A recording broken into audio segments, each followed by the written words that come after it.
If stains on stainless steel cookware becomes more difficult to remove using vinegar, it's now time for some deep cleaning method using citric acid.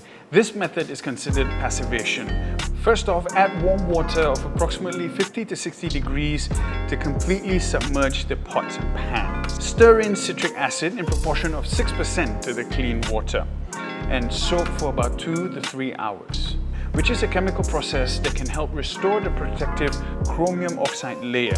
It will remove the existing passivation layer on the pot's surface and form a new one. Remove your pots and pans and drain. For any stubborn stains, apply some detergent on a scouring pad and scrub.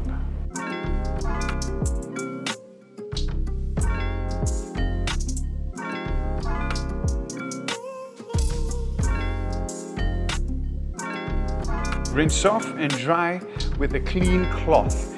Place it in a well-ventilated area overnight for at least 24 hours. Make sure to keep away from water or humidity.